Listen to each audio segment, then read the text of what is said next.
Belas kasih. Matius 9 ayat 36. Demikian firman Tuhan.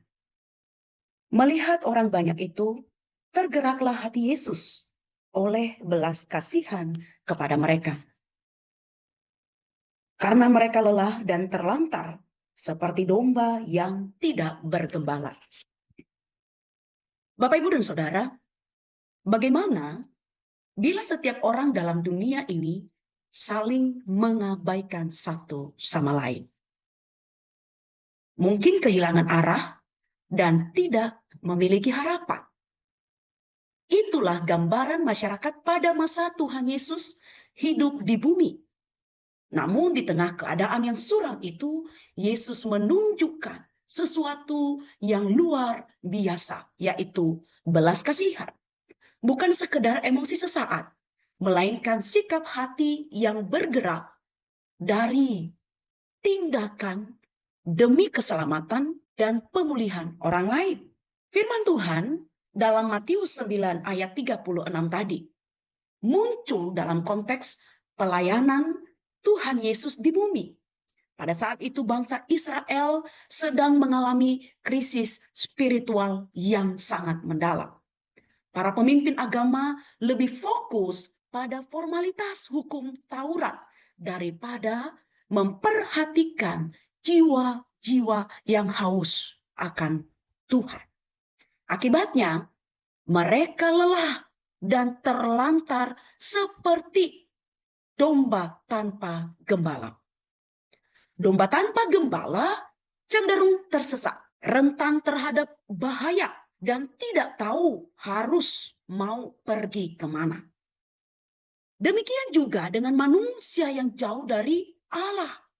Mereka kehilangan arah hidup, kehilangan damai sejahtera, dan menyukai hidup dalam dosa.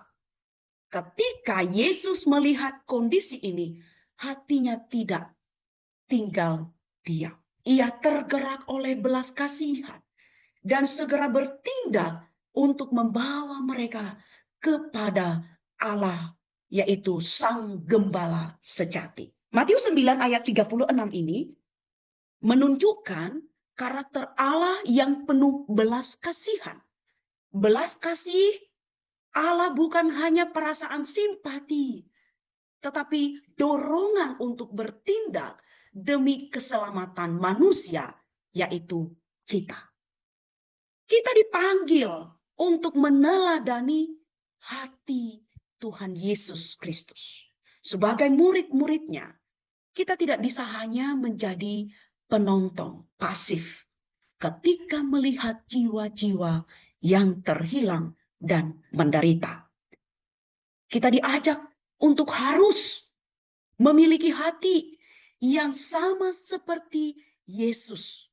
Hati yang tergerak oleh belas kasihan dan bertindak untuk membawa orang lain juga mengenal kasih Bapa. Ini adalah panggilan kita sebagai agen kasih Allah di dunia ini. Dua hal yang perlu diingatkan bagi kita melalui perenungan hari ini. Yang pertama, milikilah hati yang berbelas kasihan seperti Kristus. Belas kasih ini dimulai dari hati yang peka terhadap kebutuhan orang lain. Seperti Yesus yang melihat orang banyak sebagai domba tanpa gembala. Kita juga harus melihat jiwa-jiwa di sekitar kita dengan mata rohani. Ada banyak orang yang mungkin tampak baik-baik saja secara lahiriah, tetapi dalam hati mereka ada yang kosong, lelah, atau bahkan dalam keadaan putus asa. Di sini kita dipanggil untuk tidak hanya melihat mereka, tetapi juga tergerak untuk bertindak dengan hal yang sederhana bisa kita lakukan melalui dalam doa kita, melalui kata-kata yang menguatkan mereka, atau tindakan nyata seperti berbagi kasih dalam bentuk materi. Yang kedua, mau menjadi alat untuk menyampaikan kabar baik. Orang-orang yang lelah dan terlantar pada zaman Yesus membutuhkan kabar baik bahwa Allah peduli dan ingin memulihkan mereka. Hari ini, misi inilah yang perlu kita tanamkan di dalam diri kita dan harus kita lakukan. Banyak orang di sekitar kita yang belum mengenal Allah dengan benar. Mereka mungkin mencari jawaban dalam hal-hal duniawi, tetapi hanya Allah yang dapat memuaskan kerinduan terdalam mereka.